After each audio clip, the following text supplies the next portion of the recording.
What's up, everyone? This is your boy Sipiwe Your Lambata. I'm back again with a new entrepreneur video, and I'm so excited because I'm going to be interviewing a female entrepreneur.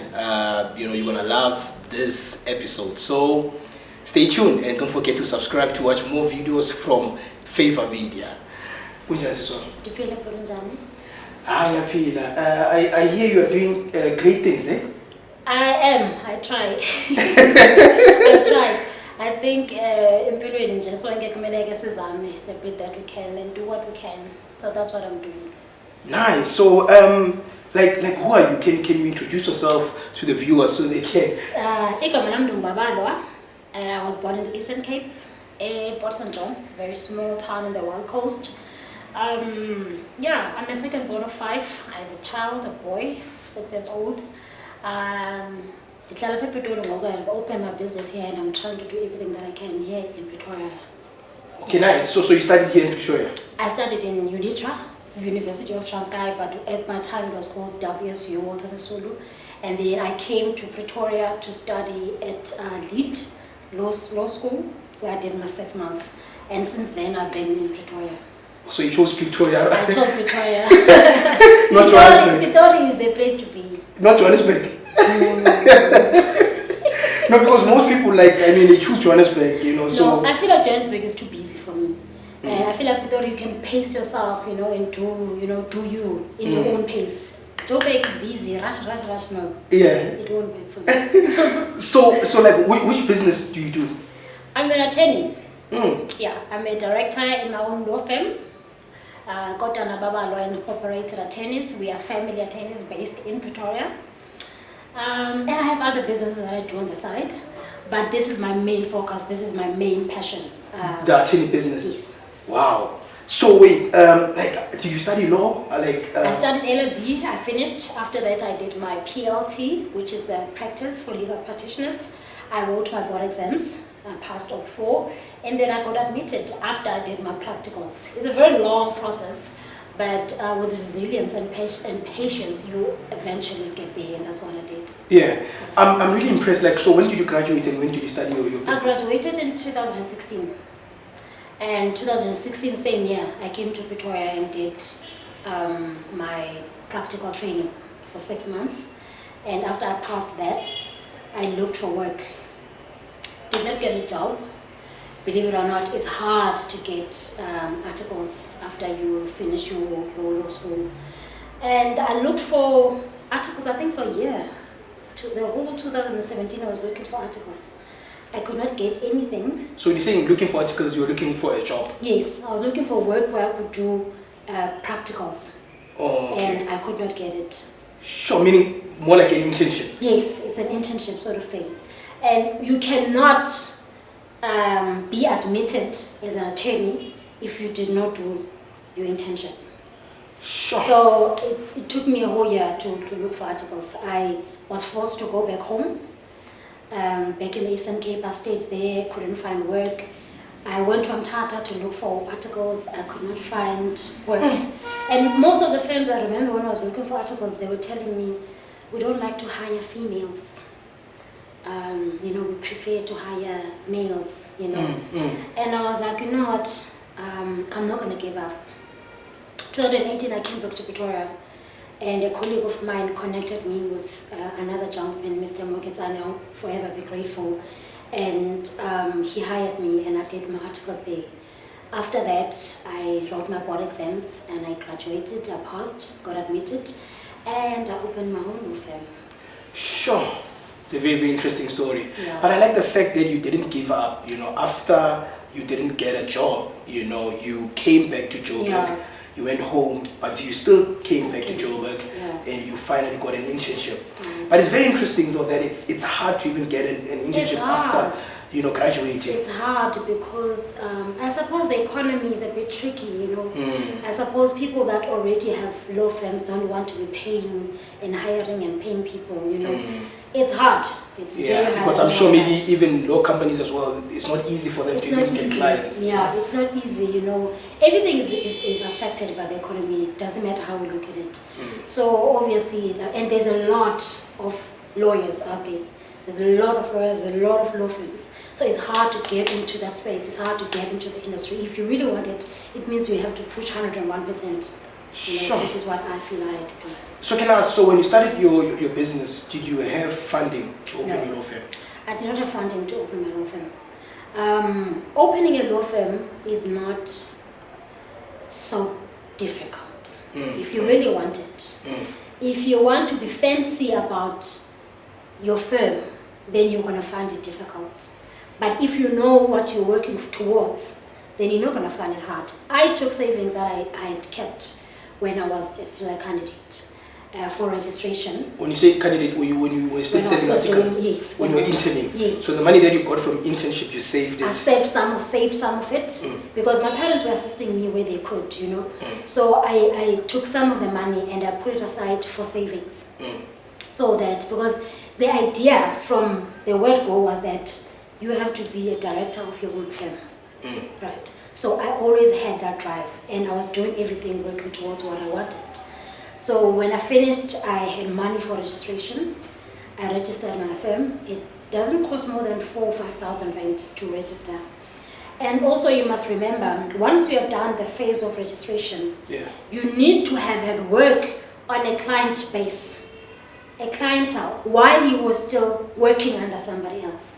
So that by the time you register, at least we have 2 or 3 clients, and you say, yo, I've opened up WhatsApp, then they can give you a call and say, okay, I have this matter. And I specialize in family law, which is something that I was exposed to while I was doing my candidacy, and even after my admission. So it's something that was easy for me to get clients. People already knew me, people already trusted me because I had already built that relationship with my clients. So when I opened, it was easy for them to come and consult or to refer people to me, which made things easy. And obviously you start at home. I had a place and I started my office at home, and I made my calls at home, got a landline that was at home, kept my files at home, consulted where a client is comfortable, and when I had accumulated enough funds, I got an office. Wow, that's amazing. Yeah. Sure. I like the fact that you said when you were doing your internship, that's where you actually started getting clients, because I think, it's a good lesson to say when you're doing an internship, look at it as an opportunity to grow and, get clients if that's what you want. Because, sometimes when you get an internship, you just, like, okay, maybe you don't even take the advantage of being in an internship, it's like you're doing it for your boss or whoever is hiring you. Exactly. But you're doing it for yourself. Because most internships, for example, if let's say you studied law, you find that when you enter, you won't do what you studied. You'll do maybe something that, sometimes you can end up making tea or coffee. That is true. Or end up fetching laundry for your boss and you do it. Exactly. But don't let that stop you from reaching your goal, which is what you did. While you were there doing all of that, you actually got clients, which is amazing. Yeah, that is true. That is true. And we need to understand as young people, especially females, that this thing of saying, I'm not here for that. I'm not here to fetch your letters from the post office. You need to do whatever it is that you need to do to learn as much as you can while you are under the person. And you think that being at a law firm or having a boss means you are learning how to draft, how to go to court, how to argue, and all this. There's other things. You learn patience while you are working for somebody. You learn how to deal with people, how to interact with people while you are with somebody. You learn other skills that will actually enhance you while we are out there to establish your own thing. And I think my mind has always been set on that. But you know what? You're not just here for that. You are here for a life lesson. And that's what I took out of the firm that I was at. Sure, that's very interesting. And it shows that you never know who's watching, because even people who come there, for example, some of them have become your clients, meaning that they liked maybe the way you were interacting with them, But I like the fact that you didn't have funding and you started working from home. You didn't complain and say, I need an office right away. You used what you had at home, which is amazing. You cannot, unless you are from families that can provide that for you, very well for you. It's good to have an office from, when you start, to look more professional and all of that. But also, when you don't have that privilege, it does not mean now there's nothing that I can do. I'm not from a background of a family where I can be given stuff and I can be given money to do this and that. No. So I had to think and say, I don't want to burden my parents, number one.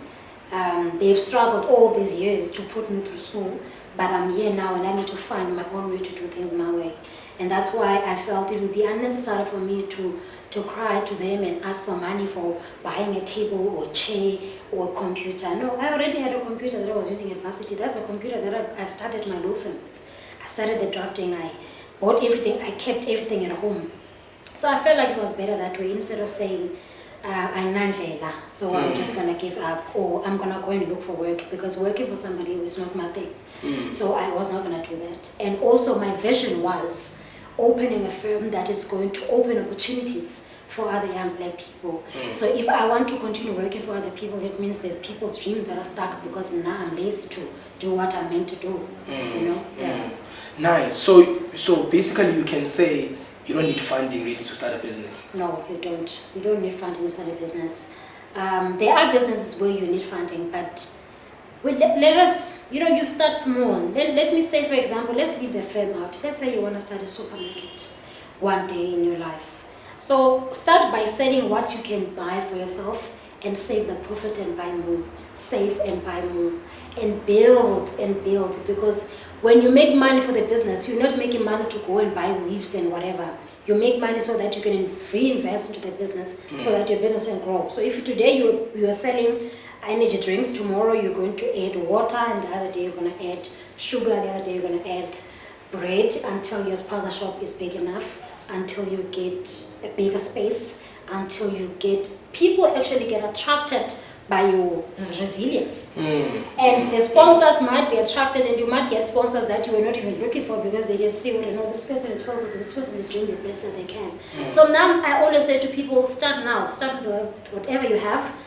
Don't wait for money. Don't wait for somebody to come to you and say, Nansi mali yenza kanje. Start with what. Start today. Imali zakubona sewusendleleni sewuqhubeka. Start. Sure. No, I'm sure a lot of people are going to be inspired when they when they hear that. Another thing that you mentioned, you said you do family law. So can I ask, what is family law? Family law deals basically with any matter that has to do with children, adoption, custody of children, protection, orders against one partner to the next, wills, deceased estates, divorce matters, prenup contracts. So everything that has to do with family, that is what I do.